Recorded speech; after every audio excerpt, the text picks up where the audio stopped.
O tema desta sessão é Destruindo Fortalezas. E é uma sessão que vai lidar com a guerra espiritual. Antes de tudo, precisamos entender por que é que há guerra espiritual. Quem está lutando contra quem? De que lado estamos? Quero ir, em primeiro lugar, para Mateus capítulo 12, uma passagem sobre o ministério de Jesus, que traz à tona o fato básico de que existem dois reinos espirituais invisíveis, que estão em guerra um com o outro. Um é o reino de Satanás e o outro é o reino de Deus. Imagino que a maioria não tenha nenhum problema com o conceito de que Deus tem um reino. Alguns podem não estar cientes de que Satanás tem um reino, mas tem, e é muito importante para nós como cristãos, que entendamos a natureza do seu reino e como ele opera. Porque se estamos no reino de Deus, por meio de Cristo, estamos automaticamente em guerra com o reino de Satanás. Entendem? Suponham que eu era um cidadão da Austrália e a Austrália estava em guerra com a Nova Zelândia. Deus nos livre disso. Confiamos que tal coisa nunca entrará na mente das pessoas. Mas, se fosse assim, então, como cidadão da Austrália, eu estaria automaticamente em guerra com a Nova Zelândia, porque pertenço a uma nação que está em guerra com outra nação. Assim, se o reino de Deus está em guerra com o reino de Satanás, e estamos no reino de Deus, então não temos opções. Estamos automaticamente em guerra com o reino de Satanás. E é muito importante sabermos disso, compreender a natureza da guerra. Deixe-me ler esta passagem de Mateus capítulo 12. Começando no versículo 24. Jesus acabara de curar um homem surdo e mudo, ao expulsar o espírito maligno que o deixou surdo e mudo. Sabiam que os espíritos malignos fazem as pessoas ficarem surdas e mudas? Bem, quando estávamos no Paquistão, há cerca de 4 anos, estávamos a ministrar aos paquistaneses, naturalmente, e Deus abriu uma porta maravilhosa porque o Paquistão é 98% muçulmano. Tivemos a liberdade de realizar reuniões públicas e reuniram-se cerca de 16 mil pessoas. A razão pela qual eles se reuniram, havia uma razão, porque eles ouviram que oraríamos pelos enfermos. Essa foi a razão principal pela qual a maioria deles veio. E no decorrer da ministração, a Ruth e eu mergulhamos numa multidão de homens que estava diante de nós à espera de receber a oração. Um homem tocou nas orelhas e depois na língua dele. Não falávamos a língua deles, mas percebi que ele estava a mostrar-nos que era surdo e mudo. Então, na teoria, eu sabia o que fazer. Eu pensei, vou fazê-lo e ver o que acontece. Então disse, espírito surdo e mudo que está neste homem. Eu estava falando inglês, ele era surdo e mudo de qualquer maneira. Por isso, não importaria o idioma que eu estivesse a falar. Eu disse, espírito surdo e mudo que está neste homem, eu estou a falar contigo e não com este homem. Em nome do Senhor Jesus, ordeno-te que saias deste homem. Depois eu disse ao homem, agora diz alguma coisa, e imediatamente ele ouviu. Ele não entendeu, mas ouviu e começou a fazer sons. Então levaram-no até a plataforma e disseram às pessoas que ele havia sido libertado do espírito surdo e mudo. E pensei para mim mesmo, isto funciona. Acho que a Ruth está aqui e gostaria que ela confirmasse a minha precisão. Mas acho que nos 10 minutos seguintes saímos à procura de pessoas surdas e mudas. E no Paquistão não são difíceis de encontrar. Acho que nesses 10 minutos vimos pelo menos 10 pessoas serem libertas da condição de surdos e mudos, quando o espírito maligno era expulso. Só digo isto porque não é uma teoria, não é uma tradição antiquada, é uma realidade muito atual.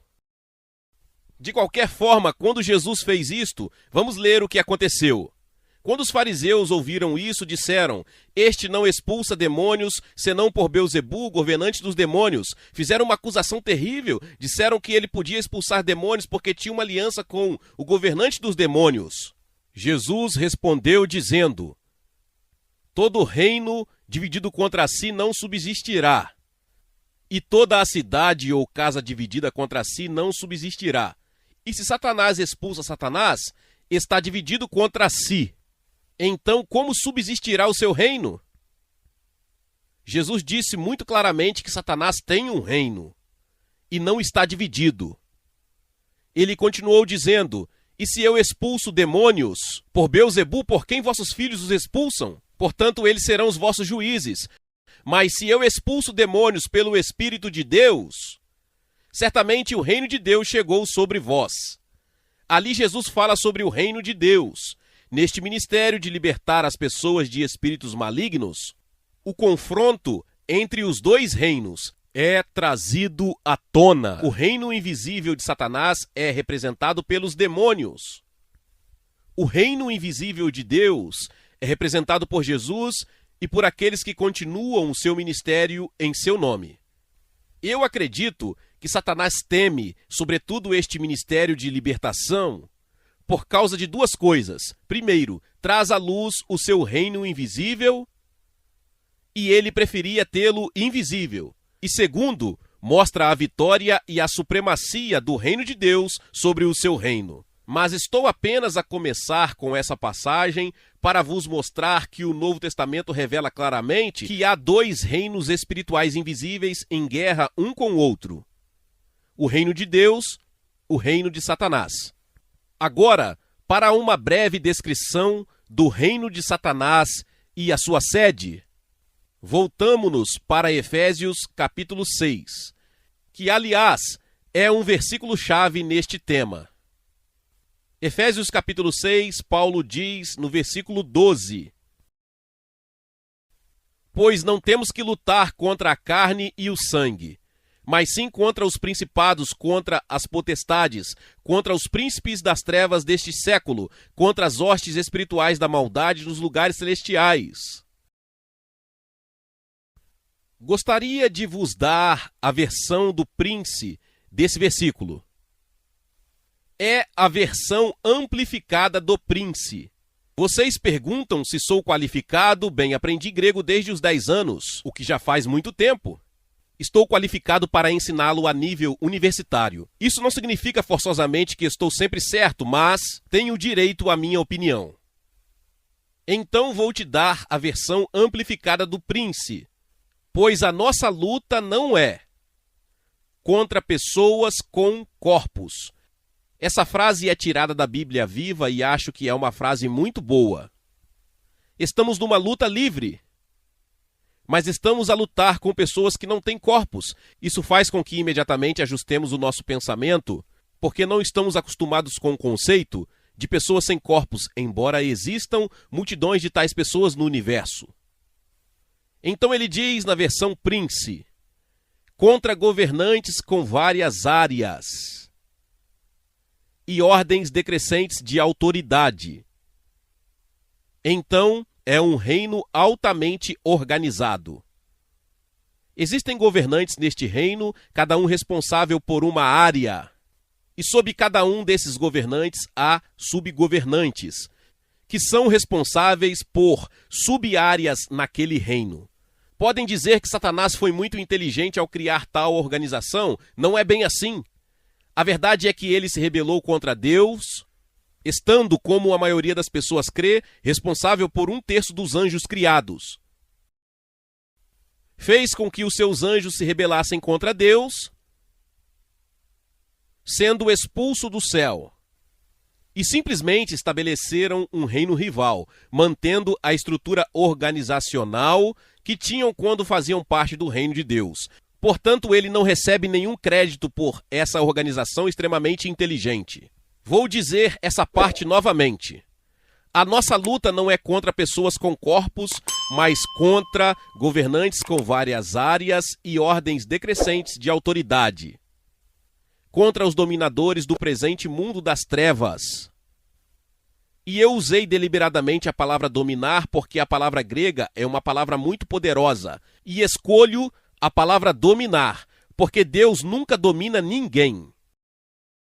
Onde quer que encontrem dominação, é algo satânico. Não é assim que Deus governa as pessoas. Mas a ambição de Satanás é dominar o mundo inteiro. Entendem? Não apenas uma parte da humanidade, mas, através de um reino de trevas, dominar o mundo inteiro. E porque o seu reino é um reino de trevas, as pessoas que estão neste reino, na maioria das vezes, não sabem onde estão metidos. O reino de Deus é um reino de luz. Se estamos no reino de Deus, sabemos onde estamos de alguma forma. Mas a maioria das pessoas que estão no reino de Satanás não sabem onde estão porque é um reino de trevas, não conseguem ver. E indo para a frase final no versículo 12, contra as hostes espirituais da maldade nos céus, ou nos lugares celestiais. Há vastos exércitos. Sabem, a palavra hostes é em inglês antigo para exército. Vastos exércitos de seres satânicos, pessoas sem corpos, dispostos em ordem de batalha contra nós. É importante que saibamos disso, não é? Fará muita diferença em nossas vidas se percebermos o que estamos a enfrentar. Agora deixe-me salientar que o quartel-general de Satanás, conforme declarado aqui, está nos lugares celestiais. Temos muita linguagem na igreja que fala sobre Satanás como se ele estivesse no inferno. O inferno é um lugar de confinamento para pessoas más, abaixo da superfície da terra. Meu comentário sobre isso é: seria bom se Satanás estivesse no inferno, mas não está. Ele está muito solto e muito ativo, e o seu reino está nos lugares celestiais. A maioria deve estar a pensar: pensei que Satanás tivesse sido expulso do céu. Estão perfeitamente certos. Foi. A chave para entender isso é que havia mais de um céu. Isso é absolutamente essencial. Na verdade, no primeiro versículo da Bíblia diz: no princípio criou Deus os céus, no plural, a terra, singular. Então temos esta revelação desde o primeiro versículo da Bíblia, de que o céu é plural. Então, há duas passagens do Novo Testamento que mostram isso muito claramente. A primeira é 2 Coríntios capítulo 12, versículos do 2 até o 4. Quando Paulo fala sobre pessoas que ele conhecia, que tiveram experiências espirituais maravilhosas, ele fala sobre uma pessoa em particular que foi desde o nível terreno até os celestiais, e ele diz que não sabe se estava em seu corpo ou não. Isto é o que ele diz: conheço um homem em Cristo que há 14 anos, se no corpo não sei, se fora do corpo não sei, Deus o sabe, foi arrebatado ao terceiro céu. E sei que o tal homem, se no corpo, se fora do corpo não sei, Deus o sabe, foi arrebatado ao paraíso. E ouviu palavras inefáveis, que ao homem não é lícito falar. Paulo diz que este cristão, seu conhecido, foi ao terceiro céu. Também diz que foi no paraíso, o que parece sugerir que o paraíso está no terceiro céu. Visto que lá ele ouviu as palavras de Deus, o terceiro céu aparentemente seria a morada de Deus. Agora eu sou um lógico, não posso fugir da lógica. De uma coisa estou convencido: se há um terceiro céu, deve haver um primeiro e um segundo. Nunca houve um terço de nada sem os dois primeiros. Então esta escritura diz-nos que há pelo menos 3 céus. E é nisso que eu acredito. Há uma frase que as pessoas usam, às vezes, quando estão muito felizes: eu estava no 7º céu. Eu não acho que isso seja bíblico. Na verdade, acho que provavelmente foi tirado do Alcorão. Então, se estiver muito feliz, diga às pessoas: estava nas nuvens. Porque a Bíblia revela que há muitas nuvens no céu. Mas o que quero dizer é que existem pelo menos 3 céus. Deixe-me dar outra passagem em Efésios capítulo 4, versículo 10. Falando sobre o que aconteceu com Jesus na morte e ressurreição, diz assim: aquele que desceu é também o mesmo que subiu acima de todos os céus, para cumprir todas as coisas. Então Paulo diz que Jesus subiu acima de todos os céus. Eu era professor de inglês como segunda língua na África e aprendi que existem certas armadilhas na língua inglesa. Alguns de vocês podem ter lutado com elas. É o uso da palavra todos, porque não podemos usá-la em determinadas situações. Por exemplo, um dos meus alunos veio até mim um dia e disse: "Por favor, senhor, todos os meus pais vieram me ver." Bem, eu disse: "Entendo o que queres dizer, mas usaste a palavra errada porque não podes ter mais de 2 pais. Não podes usar a palavra todos com menos de 3 pessoas." Então, quando Paulo diz acima de todos os céus, é porque deve haver pelo menos 3 céus. Eu acredito que é o que há. Vou dar-vos apenas a minha opinião. E não estou a afirmar que isto é realmente bíblico, mas parece-me que o terceiro céu é o céu da morada de Deus, é o céu sagrado. E lembre-se que Deus habita acima, por cima do céu. Isso é declarado em muitos lugares. Então, o primeiro céu eu sugeria que poderia ser o céu visível que vemos, o sol, a lua e as estrelas. Então, de alguma forma, resta um segundo céu que nunca é chamado de segundo céu, que está em algum lugar entre o céu visível e o céu do trono de Deus. Pessoalmente, acredito que é onde o reino de Satanás está localizado. Deixe-me mostrar-vos esta teoria e talvez pensem que sou muito ingênuo. Ruth e eu viajamos muito de avião a jato. E recentemente, a caminho da Nova Zelândia para Singapura, estávamos a voar a uma altitude de 39 mil pés, que é muito, muito em cima.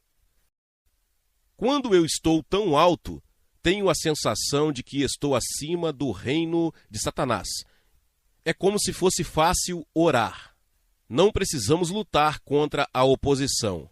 Esta pode ser completamente a minha impressão subjetiva. Mas em algum lugar entre Deus e nós, há um reino hostil, que se opõe a nós e procura impedir as nossas orações. E é por isso que às vezes temos de orar até conseguirmos o que pedimos, entendem? Não é que estejamos a orar fora da vontade de Deus, não é que Deus não queira ouvir, mas temos de penetrar um reino hostil nos lugares celestiais para chegar a Deus. Em vez de especular, quero dar-vos uma passagem do livro de Daniel que revela muito claramente que é assim. Eu não vou ler o capítulo inteiro, mas se estiverem interessados, fariam bem em ler o capítulo inteiro mais tarde. Daniel, capítulo 10.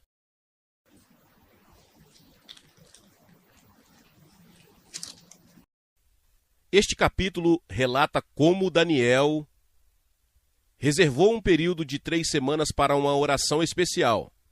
E ele fez o que chamamos de jejum de Daniel.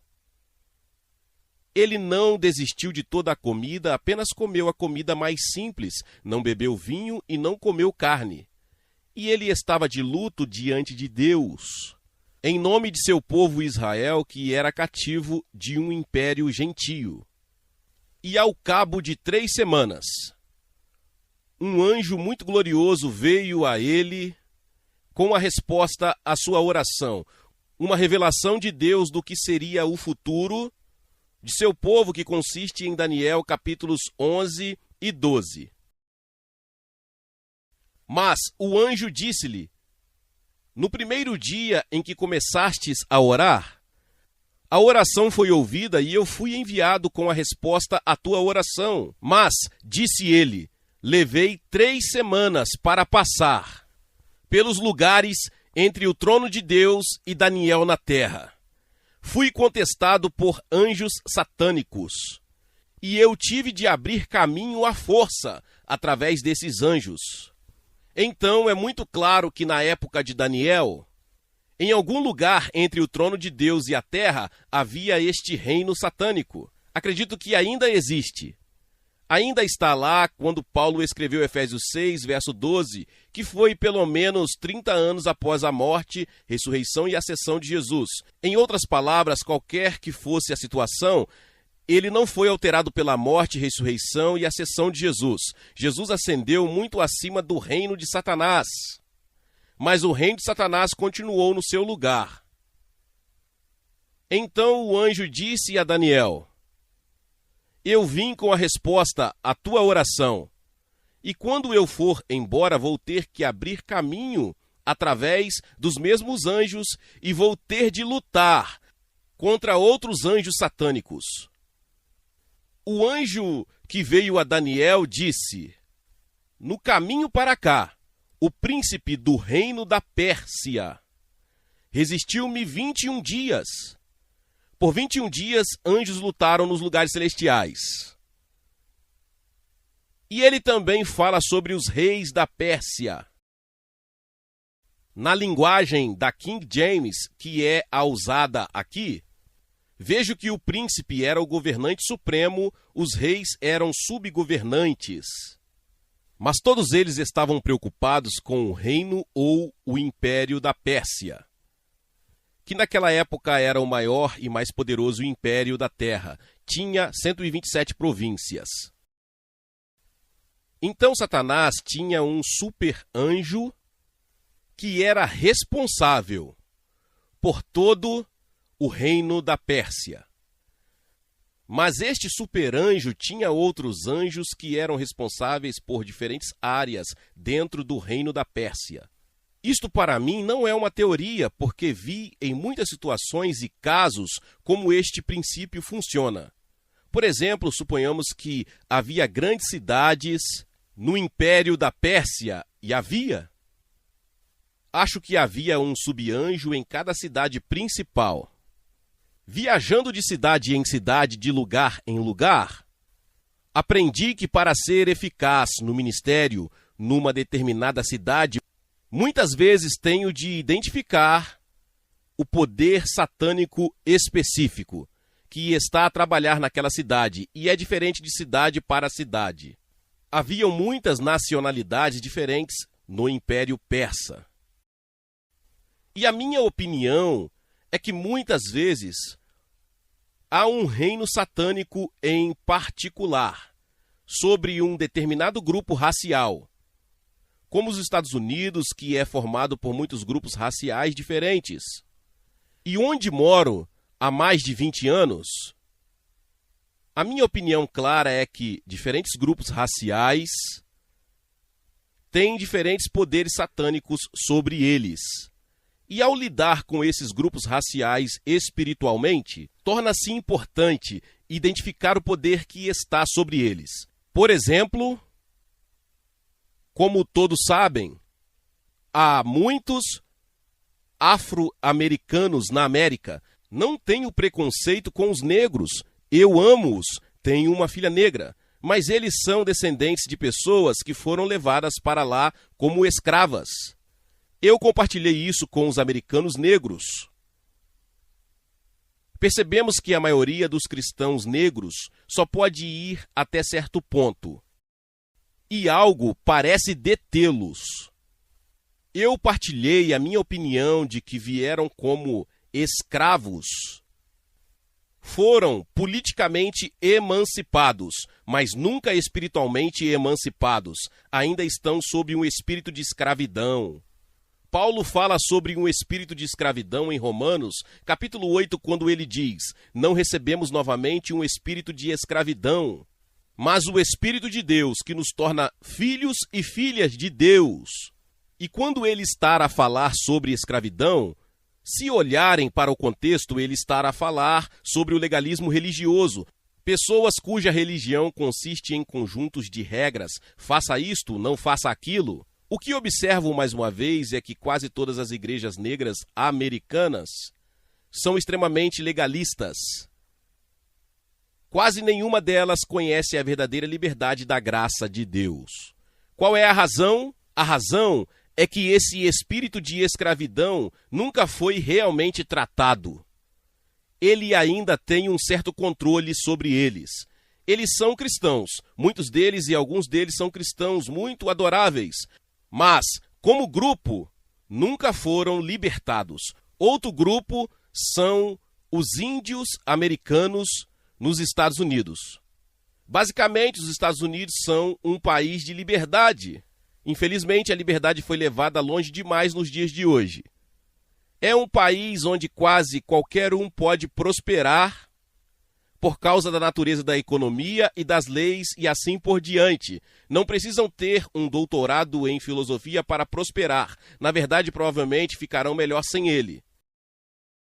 Mas há um grupo que, em suma, nunca prosperou. Os índios americanos. Nunca prosperaram financeiramente, nunca prosperaram socialmente e espiritualmente.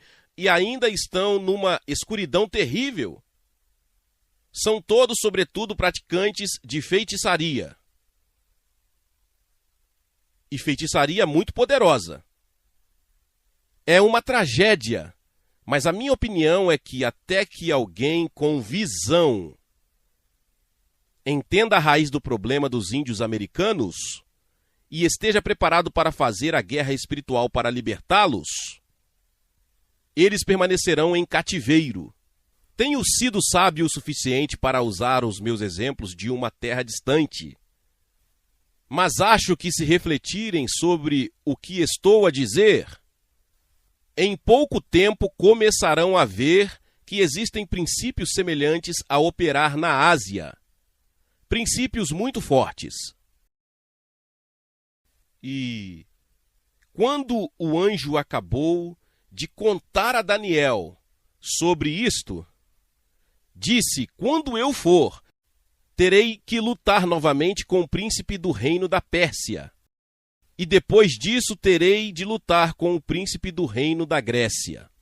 Por que a Pérsia e a Grécia? Bem, porque haviam 4 impérios gentios que dominavam o povo de Deus, Israel, e a sua terra e a cidade de Jerusalém. Vejam, a batalha é sempre mais intensa espiritualmente onde os problemas do reino de Deus estão focados.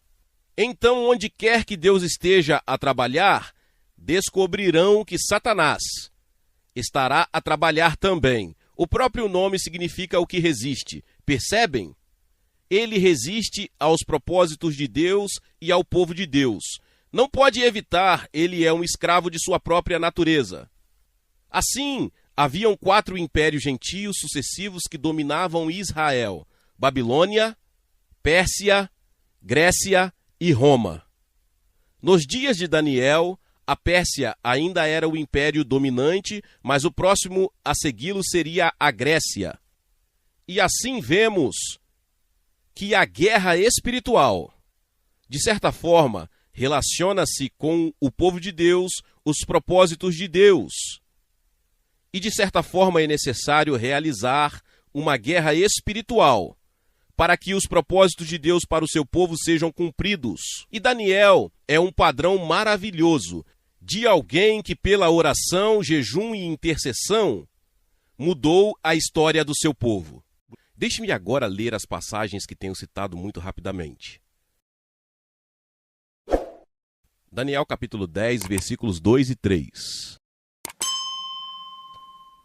Naqueles dias eu, Daniel, estive triste por 3 semanas. Alimento desejável não comi, nem carne nem vinho entraram na minha boca, nem me ungi com unguento, até que se cumpriram as 3 semanas. O período de 3 semanas é enfatizado. O anjo que veio a ele disse várias coisas. E no versículo 12, isto foi o que ele disse: Não temas, Daniel, porque desde o primeiro dia em que aplicaste o teu coração a compreender e a humilhar-te perante o teu Deus, são ouvidas as tuas palavras. Excuse me. E eu vim por causa das tuas palavras. Mas o príncipe do reino da Pérsia resistiu-me 21 dias.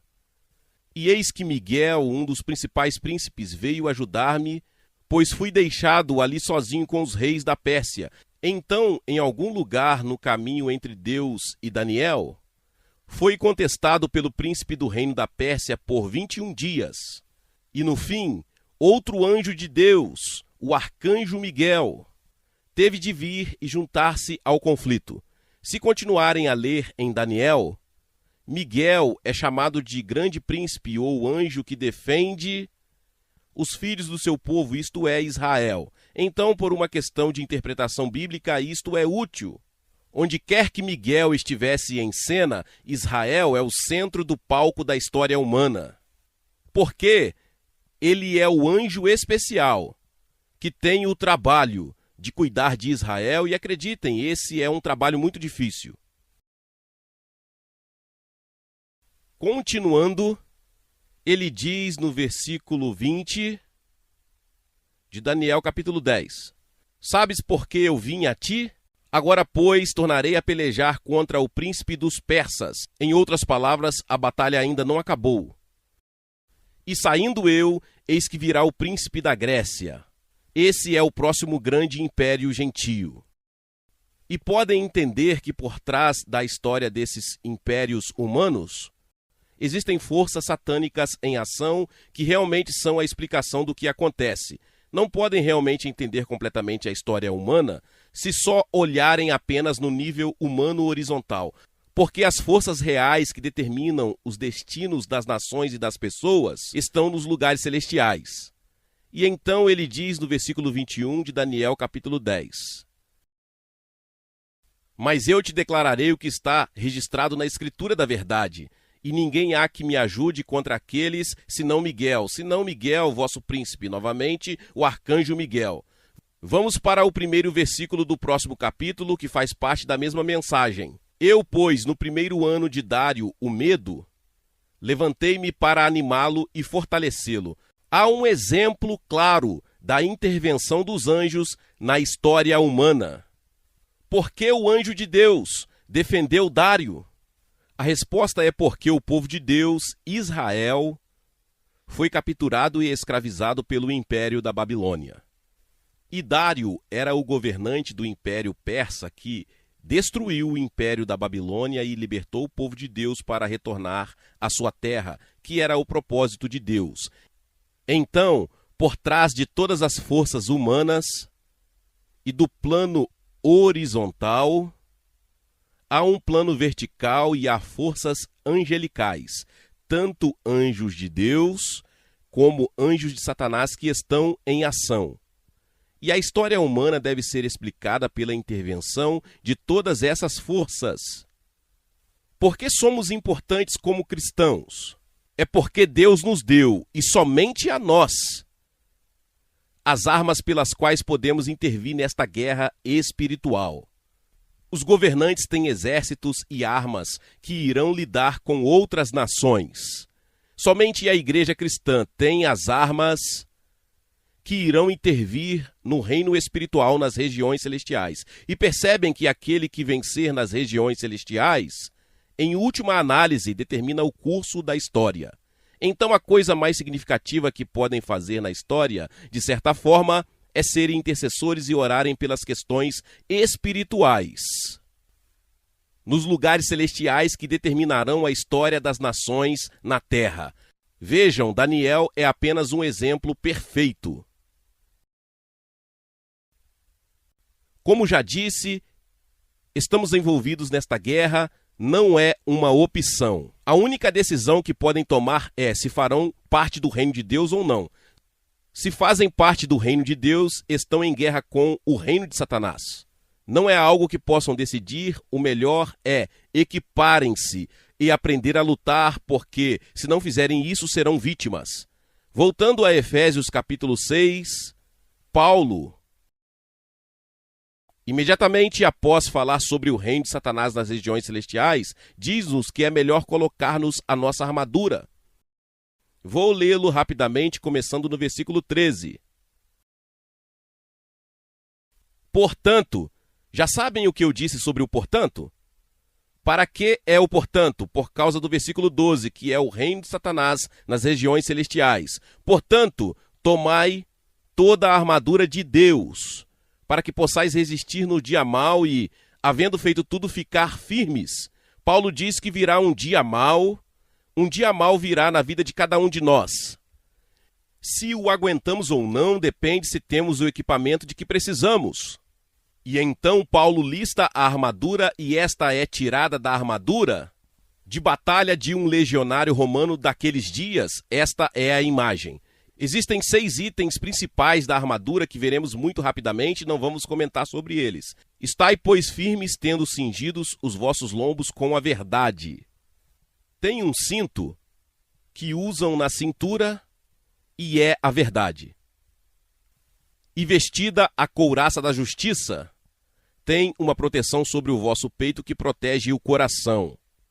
E é a justiça, não a justiça das obras, mas a justiça da fé.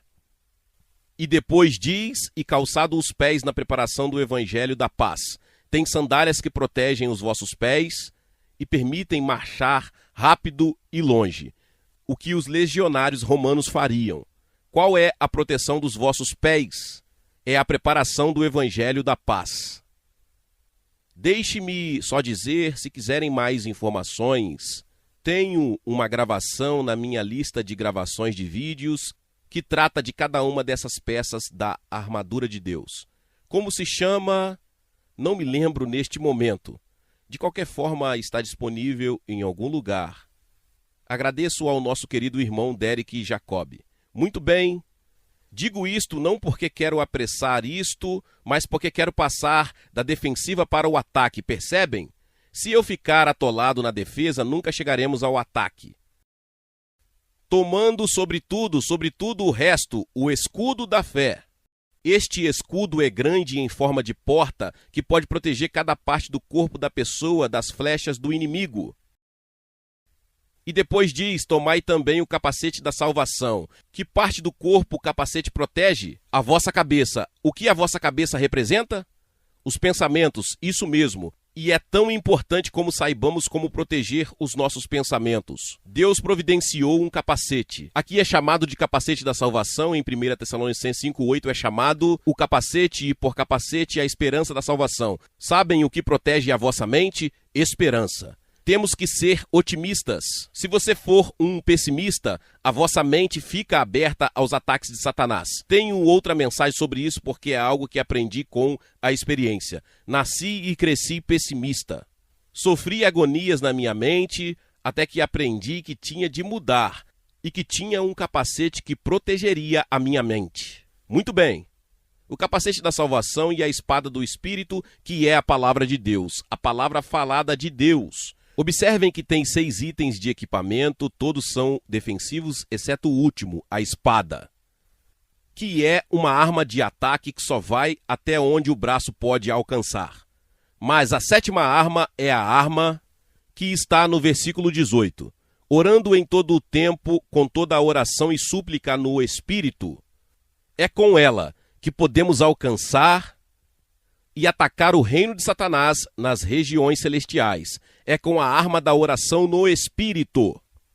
Então temos 7 equipamentos, 5 são defensivos. E o 6º é a espada que só pode alcançar até onde o braço alcança. O 7º é o que eu chamo de míssil balístico intercontinental de Deus. O que é isto? A oração. Podemos atacar o reino de Satanás com a arma da oração. Muito bem. Estou a chegar exatamente ao que eu queria lhe dar. Voltemos a Mateus 12 e eu vou mostrar mais um versículo. E tudo o que posso fazer é estimular o vosso pensamento, o que é muito. Se somente a igreja começasse a pensar, seríamos invencíveis. Sempre me impressionou o fato de Martinho Lutero ter iniciado a reforma protestante através da fixação de 95 teses. Ele não fixou as respostas, apenas os fez começar a pensar. E quando eles começaram a pensar, as coisas mudaram. Entendem? É importante que aprendamos a pensar. Lemos em Mateus capítulo 12 sobre a resposta de Jesus sobre os 2 reinos. O próximo versículo é muito importante, versículo 29. Ou como pode alguém entrar na casa do homem valente e furtar os seus bens, se primeiro não maniatar o valente? Saqueando então a sua casa? Isso está relacionado com a guerra dos reinos. E é o que chamo de princípio do homem valente.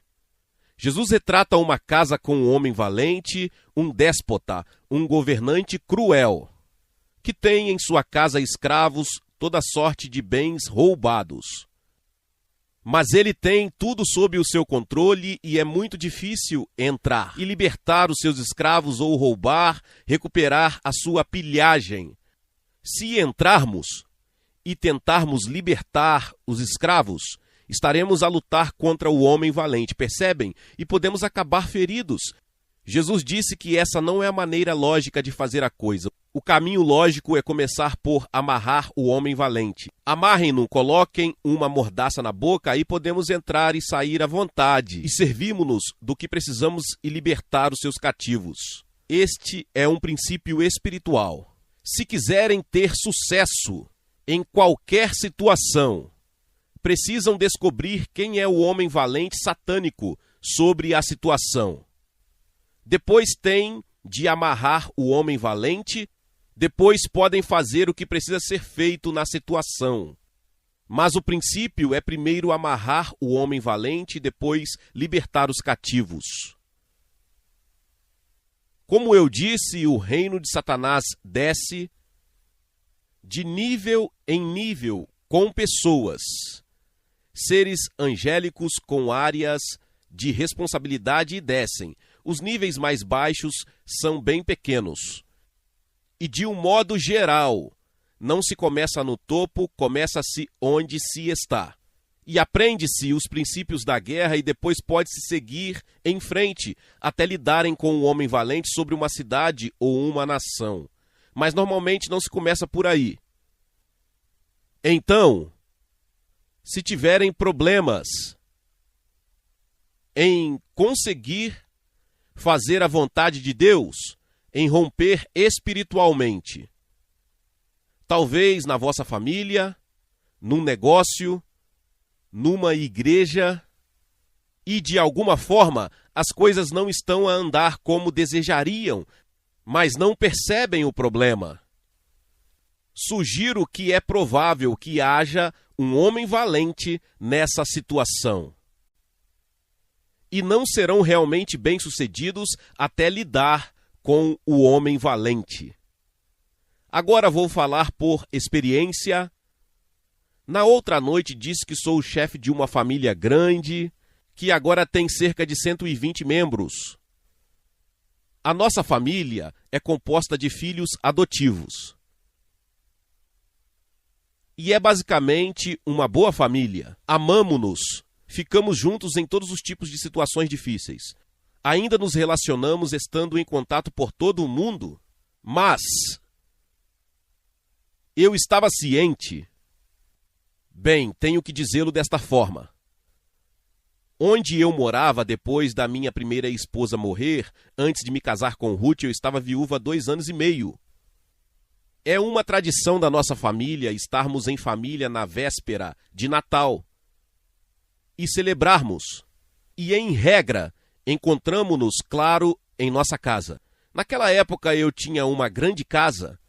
Um dia, antes da véspera de Natal, eu estava a pensar sobre a família voltar a reunir-se. E embora nos amemos e tenhamos bons relacionamentos, quando toda a família se reúne, sinto sempre uma certa tensão, uma certa pressão. Em parte, acho que algumas filhas esperavam que eu me interessasse mais por seus filhos do que pelos filhos das outras filhas. Eu pensei comigo mesmo, deve haver algo por trás disso. Eu estava deitado de costas na cama por volta das 11 horas da noite e disse: Deus, o que está realmente por trás disso? Foi como se uma espécie de névoa cinzenta aparecesse no meu quarto, logo abaixo do nível do teto. Entendi que Deus estava a mostrar-me: este é o poder que torna os relacionamentos difíceis na tua família. Então perguntei a Deus o que era aquilo e ele disse: justiça própria. Ponderei um pouco, pensei na minha primeira esposa, ela era uma cristã maravilhosa, mas como muitos cristãos maravilhosos, ela preocupava-se muito em fazer a coisa certa e ocupava-se muito com o fazer a coisa certa. E é isso um passo em direção à justiça própria. Então pensei em mim e disse, certamente combina comigo. Vi que a nossa família estava, a certo ponto, sob a influência de um espírito de justiça própria, porque eu e a minha primeira esposa estávamos abertos a isso. Percebem? Os pais numa família devem ser o guarda-chuva espiritual que protege a família. Mas se houver um buraco no guarda-chuva, as coisas que não deveriam entrar passam, entendem? Pensei que a primeira coisa que tinha de fazer era arrepender-me, renunciar à justiça feita por mim mesmo, porque não se pode fazer muito pelos outros quando também temos o problema. E assim o fiz. E disse, Deus, permite que esse poder de justiça própria sobre a nossa família seja quebrado em nome de Jesus.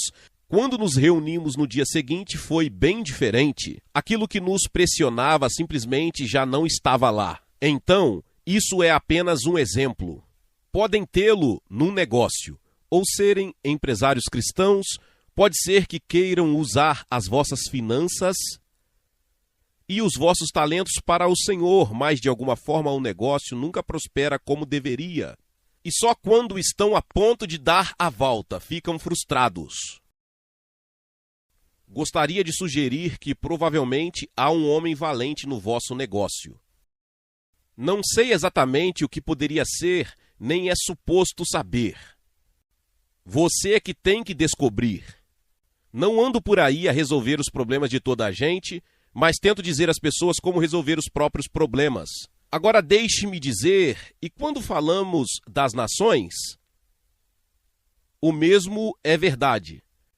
O irmão Warren está aqui em algum lugar. Eu estava na Nova Zelândia, que é uma nação que conheço bem, visitei provavelmente pelo menos 10 vezes.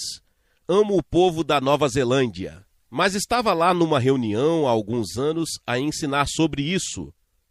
E perguntaram-me qual é o homem valente sobre a Nova Zelândia. Eu respondi que não era o meu papel dizer-lhes, eles é que tinham que descobrir, eles eram os líderes. Mas continuaram, então pensei que Deus talvez pudesse me mostrar. E senti que Deus me havia mostrado. Havia um amigo meu, um conhecido cristão da Nova Zelândia, chegou atrasado à reunião, por isso estava sentado ao fundo, com a filha ao seu lado. Eventualmente pressionaram-me e eu disse, bem, se querem saber, acredito que o homem valente sobre a Nova Zelândia é a indiferença.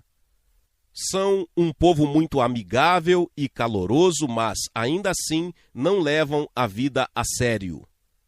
A atitude deles é que tudo dará certo no fim. Na verdade, o que dizem na Nova Zelândia é, ela estará certa, Jack. Bem, o homem que entrou e estava sentado lá atrás, no momento em que eu disse isso, virou-se para a filha e disse que era a indiferença. E eu tenho de dizer que desde então até agora, a Nova Zelândia está em declínio a nível político, social e espiritual. E qual é o problema? Indiferença, isso mesmo. E até que os cristãos da Nova Zelândia resolvam esse problema, acho que eles não vão ser realmente capazes de lidar adequadamente com toda a situação. Temos australianos aqui. E sou ousado, estive na Austrália e deparei-me com o mesmo problema. Bem, eu disse, se quiserem saber no que eu acredito, o problema espiritual da Austrália é a rejeição. Tem que ter cuidado com o que dizem aos australianos, mas, como sabem ou talvez não, ela foi fundada como uma colônia penal. Os prisioneiros tiveram a oportunidade de ir para a Austrália ou foram forçados a ir para a Austrália. Então, encontramos, no fundo do pensamento do povo australiano, está este sentido. Éramos meio que párias, éramos rejeitados. E Deus deu a mais bela profecia quando eu estava a ensinar sobre isto a um irmão na Austrália, a um irmão da Nova Zelândia na Austrália. E ele disse que Deus ia curar aquela nação, Deus teve compaixão. De fato, Deus a chamou de nação nascida de cadeias. Mas ele disse que iria quebrar essas correntes, acredito nisso. Acredito que há um tremendo avivamento a vir para a Austrália num futuro próximo. Poderíamos continuar. Qual é o homem valente sobre os Estados Unidos? Claro, existem muitas forças na nação, mas eu diria que é essencialmente rebelião. Percebem, os Estados Unidos foram concebidos em rebelião. É uma coisa incrível. Na história, nós britânicos falamos sobre a Guerra da Independência Americana. Os americanos chamam-na de Revolução Americana. É simplesmente surpreendente. Não estou a criticar aqueles que se revoltaram. Se eu fosse britânico, na época de George Washington, teria feito o mesmo. Mas o fato é que a nação foi concebida em rebelião. E há algo que se aproxima muito da rebelião. Quantos de vocês sabem o que é? A rebelião é como o pecado da feitiçaria, isso mesmo. E o outro forte poder sobre os Estados Unidos é a feitiçaria. Isso são apenas exemplos simples. Meu Deus, como me meti nisto? De qualquer forma, qual é o problema dos ingleses? De novo, os britânicos são pessoas complicadas. Quer dizer, não se pode dizer numa só palavra, mas digo às pessoas que querem saber a diferença entre os americanos e os britânicos, e eu sou os dois. Os americanos vão dizer-te como são bons, e os britânicos esperam que vocês o saibam sem eles o dizerem. E não tenho dúvidas de que o homem valente sobre a Grã-Bretanha é o orgulho. Não digo isso para ser crítico. O meu objetivo é diagnosticar para poder lidar com o problema. Agora, vejamos algumas armas de que podemos usar e vamos terminar. Em primeiro lugar, a oração. Deixe-me dar-vos apenas algumas escrituras sobre cada uma. Mateus capítulo 18, versículos 18 e os seguintes.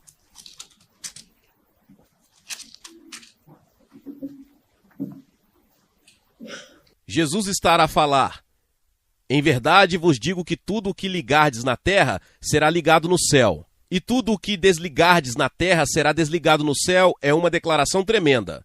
O grego, na verdade, diz que tudo o que ligares na terra terá sido ligado no céu. Então, no momento em que ligamos na terra, está ligado no céu. Entendem? Temos o poder de intervir no reino celestial. Se cumprirmos as condições na terra, podemos ligar algo na terra que está ligado no céu. Ou, tudo que desligarmos na terra será desligado no céu.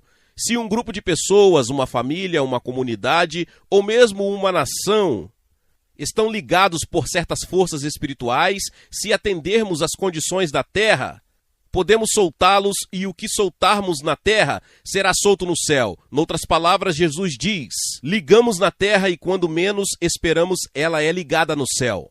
De certa forma, não estamos à espera de Deus. Deus está à nossa espera. Uma atitude de passividade dificilmente agrada a Deus. Mas Jesus impõe algumas condições. Também vos digo que, se 2 de vós concordarem na terra, acerca de qualquer coisa que pedirem, isso lhe será feito por meu Pai que está nos céus. Então a palavra concordar em grego é sinfonizar ou harmonizar. Assim, ligada à promessa de ligar e desligar, está a condição de poder harmonizar. Se 2 pessoas se harmonizarem em oração e pedirem alguma coisa, elas conseguirão. Mas não é fácil harmonizar. Acho que a razão dessa promessa é porque a única forma de harmonizar é através do Espírito Santo. E se harmonizarmos pelo Espírito Santo, harmonizaremos com o que Deus quer. Mas é um tremendo desafio, especialmente para casais cristãos. Se um marido e uma mulher conseguem harmonizar-se, obtêm tudo o que pedem. Mas não é fácil harmonizar. Quantos concordam com isso? É muito fácil estar quase em harmonia, mas musicalmente quase em harmonia é horrível. E descobrirão que o diabo lutará contra a vossa harmonização de todas as maneiras que puder, porque tem medo que isso aconteça. E depois diz: ação de graças. Essa é outra arma tremenda. Deixe-me salientar-vos algo muito interessante sobre o ministério de Jesus. Em João capítulo 6, quando Jesus alimentou os 5.000, versículo 11 diz: e Jesus tomou os pães e, havendo dado graças, repartiu-os pelos discípulos, e os discípulos pelos que estavam assentados. Jesus não orou. Tudo o que ele fez foi agradecer. E dando graça sobre 5 pães e 2 peixes, os fez suficientes para alimentar 5.000 pessoas. E um pouco mais adiante, em João capítulo 6, verso 23, diz: contudo outros barquinhos tinham chegado de Tiberíades, perto do lugar, onde comeram pão, havendo o Senhor dado graças. O que liberou o milagre? Dar graças. E depois louvar.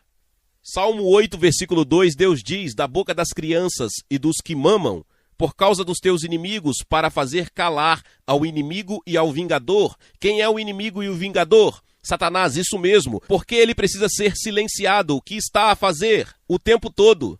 Ele está a acusar-nos diante do trono de Deus, porque Deus não o silencia. Porque Deus diz: eu dei-te as armas para silenciá-lo.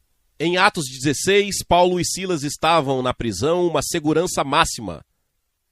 Mãos e pés amarrados. E à meia-noite eles oravam e louvavam. E Deus mandou um terremoto que libertou todo o contingente prisional. E abriu todas as portas. O que liberou aquele terremoto? Louvor, isso mesmo. E a proclamação. Eu e Ruth estamos a aprofundar isto ultimamente. Percebem?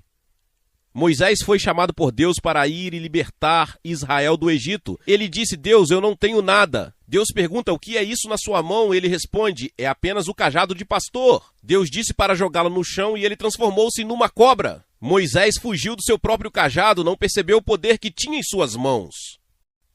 Deus disse-lhe que tudo o que precisava para libertar Israel era aquele cajado. Volte e use-o, se lerem a história.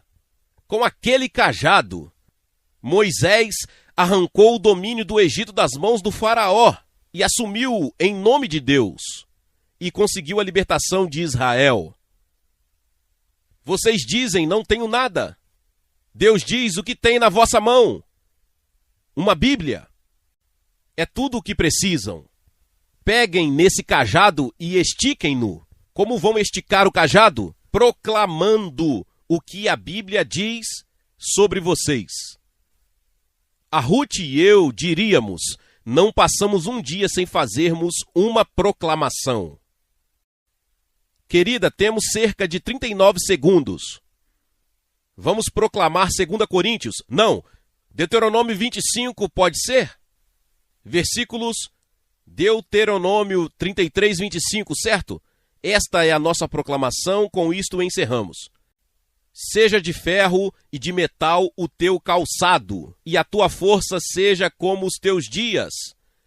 Não há outro, ó Jesurum, semelhante a Deus, que cavalga sobre os céus para a tua ajuda, e com a sua majestade sobre as mais altas nuvens. O Deus eterno é a tua habitação, e por baixo estão os braços eternos. E ele lançará o inimigo de diante de ti, e dirá: destrói-o.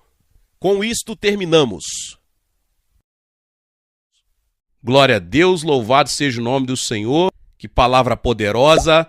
Talvez você chegou até aqui e ouviu esta palavra e ainda não é inscrito aqui no canal. Se inscreva aqui no canal e ative o sininho das notificações. Todos os dias são postados vídeos abençoados aqui no canal para te abençoar. Deixe também o seu like e não se esqueça de compartilhar esta palavra com mais pessoas. Meus irmãos e minhas irmãs, nos vemos nos próximos vídeos. Amém.